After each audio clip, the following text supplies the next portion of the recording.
O quê? Lula, STF, Procurador-Geral da República e Polícia Federal decidindo conjuntamente o destino de Bolsonaro em reuniões secretas?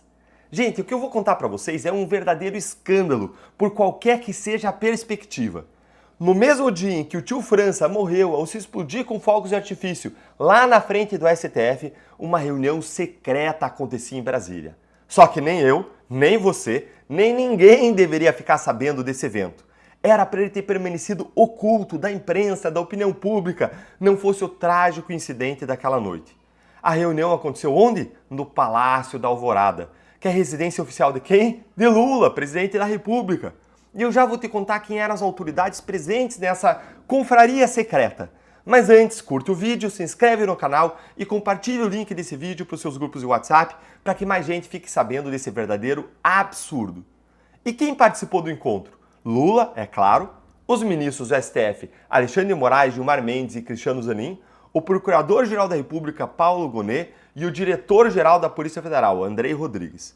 Esse encontro, ele não constava, presta atenção, não constava na agenda oficial de nenhuma das altas autoridades presentes, em um flagrante descumprimento da lei.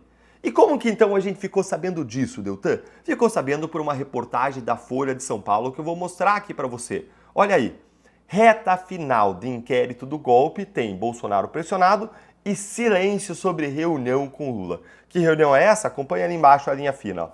Governo, STF, PGR e PF mantém silêncio após encontro na Alvorada. Encontro na Alvorada. E dá uma olhadinha aqui nesse trecho aqui da matéria que eu vou ler para vocês. Olha aqui, ó. Segundo auxiliares de Lula, ele já tinha conversa marcada com integrantes do judiciário para uma reunião de, preste atenção, reunião de avaliação de cenário. Algo que, por esses relatos, vem acontecendo com frequência, gente. Gente, isso aqui é absurdo demais.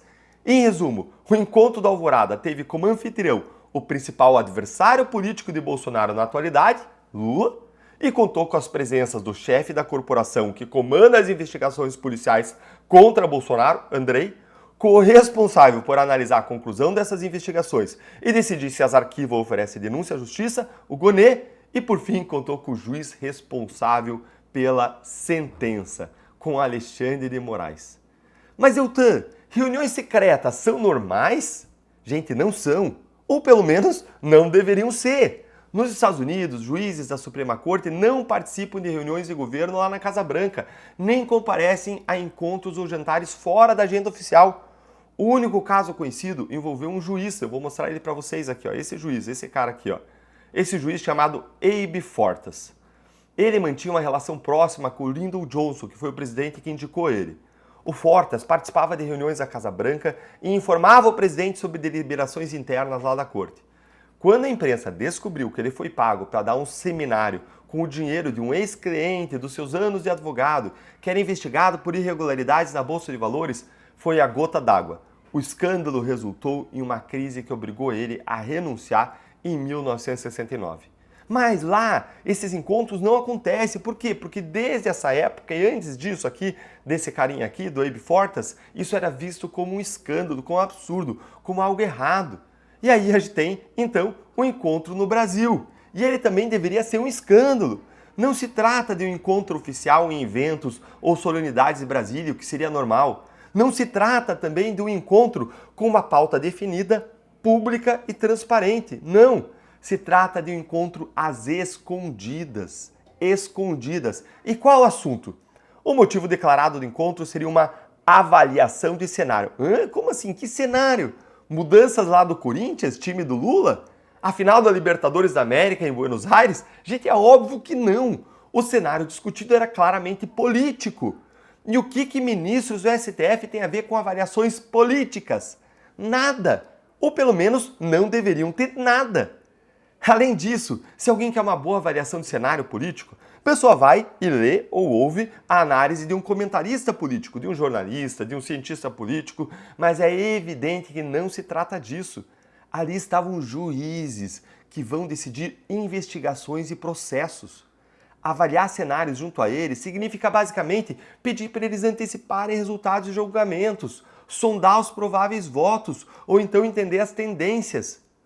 Se a pauta real do encontro não é declarada, só nos cabe especular.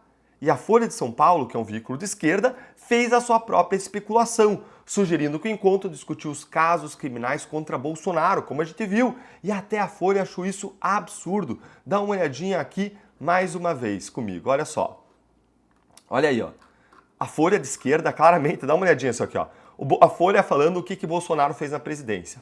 Somou evidências golpistas às claras, fez ataques a ministros do STF com palavrões, colecionou frases antidemocráticas, confrontou medidas de combate ao vírus, acumulou frases preconceituosas, fez uma série de ataques à Folha e à imprensa. Gente, nada de bom, vocês estão vendo, né?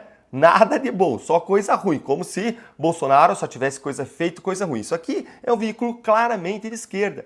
E aí ele fala que esse encontro provavelmente sugerem aqui que o encontro tinha por pauta os casos do Bolsonaro. E aí até a Folha acha isso um absurdo. Ela falando aqui, ó, apesar da ausência quase total de transparência e do potencial risco de contaminação da necessária imparcialidade e separação de funções do processo penal, criticando aqui claramente, e aí vem dizer que encontros como esses, absurdos, têm acontecido com alguma frequência em Brasília, o que é errado, o que é absurdo. E essa especulação de que o encontro tinha por objeto tratar dos casos criminais contra Bolsonaro faz todo sentido. A única razão para ver ministros do STF nessa avaliação de cenário é discutir os casos que estão em julgamento lá na corte. E aquele envolvendo Bolsonaro, ou aqueles do Bolsonaro, são hoje centrais. Além disso, essa reunião aí, secreta, foi composta pelo principal adversário político do Bolsonaro, pelo chefe da polícia que conduz as investigações, pelo procurador responsável por apresentar a denúncia e pelos juízes que vão julgar o caso, incluindo o próprio relator do caso. Todo mundo sabe que Lula é o principal adversário político de Jair Bolsonaro. Todo mundo sabe que Jair Bolsonaro está investigado em vários inquéritos do STF, todos relatados por quem? Por Alexandre de Moraes, também presente na reunião. Em algumas dessas investigações, como aquelas da fraude no cartão de vacinas e das joias sauditas, o Bolsonaro já foi indiciado pela Polícia Federal, que é liderada pelo André Rodrigues, outro participante do encontro. Gilmar Mendes e Cristiano Zanin são dois juízes que vão julgar o Bolsonaro no Supremo, enquanto Paulo Gonet vai decidir se vai apresentar a denúncia contra o ex-presidente nesses casos em que ele é investigado. O que nós estamos assistindo é a uma total contaminação política do STF e dos seus julgamentos criminais, especialmente aqueles envolvendo Jair Bolsonaro. A Suprema Corte ela se comporta como quem está numa explícita lua de mel com o governo Lula, com os ministros participando de conversas políticas com o presidente da República, principal interessado na condenação de Bolsonaro e na sua retirada da vida pública. Vamos lembrar que o Código de Ética da Magistratura, gente, proíbe juízes de exercerem atividades político-partidárias. Isso é, inclusive, crime de responsabilidade punido com impeachment. Mas isso não é suficiente para impedir Moraes, Zanin e Gilmar Mendes de agirem como eles querem. A grande verdade é, a vontade suprema não se submete à lei.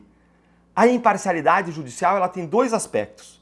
O primeiro é a isenção do juiz no julgamento, ele julgar de uma forma justa. O segundo aspecto, muito importante, é a percepção pública da isenção judicial.